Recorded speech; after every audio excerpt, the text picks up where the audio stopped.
Viral হয়েছিল কয়েক মাস আগে শিফন নামক একজন টিকটকার।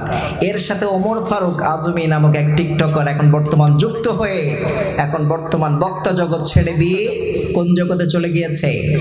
কথা বলেন। টিকটক জগতে যাওয়ার পরে তার যে পেজটা ছিল ওটা হ্যাক হয়ে যাওয়ার পরে সেখান থেকে অনেক তথ্য ফাঁস হয়েছে, অনেক কুরুচিপূর্ণ বাক্য সেখানে বলা হয়েছে। চিল্লায় বলেন ঠিক কিনা? এই যে টিকটক নামক একটা আমাদের খারাপ সাইট আছে, অনলাইন আছে, এখানে ভাইরাল হওয়ার জন্য সবচেয়ে সহজ টপিক হলো টিকটক। চিল্লায় বলেন ঠিক কিনা? কয়েকদিন আগে একটা ভাইরাল হয়েছে, দেখেছেন আপনারা, সোশ্যাল মিডিয়ায় উত্তপ্ত হয়ে আছে। আমাদের সমাজের মধ্যে বক্তারাও টিকটক করে আছে না নাই?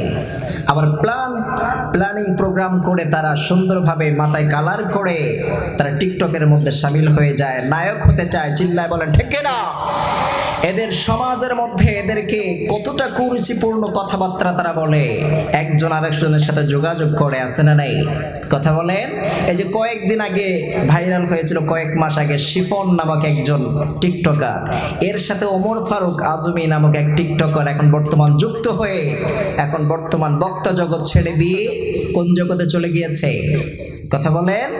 টিকটক জগতে যাওয়ার পরে তার যে পেজটা ছিল ওটা হ্যাক হয়ে যাওয়ার পরে সেখান থেকে অনেক তথ্য ফাঁস হয়েছে, অনেক কুরুচিপূর্ণ বাক্য সেখানে বলা হয়েছে। চিল্লায় বলেন ঠিক কিনা?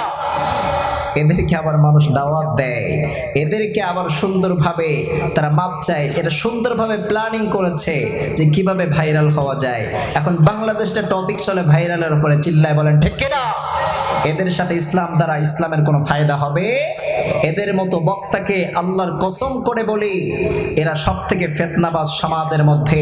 এদের দ্বারা ইসলাম যতটা কলুষিত হচ্ছে, একটা বেশ্যার দ্বারা এতটা ইসলাম কলুষিত হচ্ছে। তারা কারণ বেশ্যারা গোপন অবস্থায় কাজ করে আর এরা প্রকাশ্য অবস্থায় বেহাপনা সমাজের মধ্যে ছড়িয়ে দিচ্ছে। চিল্লায় বলেন ঠিক কিনা? এদের সাথে ইসলামের কোনো সম্পর্ক নাই। এজন্য করে কিয়ামতের আলামত এগুলো হচ্ছে। আল্লাহ সুবহানাহু ওয়া তাআলা এই সমস্ত টিকটক বক্তা থেকে আমাদেরকে হেফাজত করুক। চিল্লায় বলেন আমিন।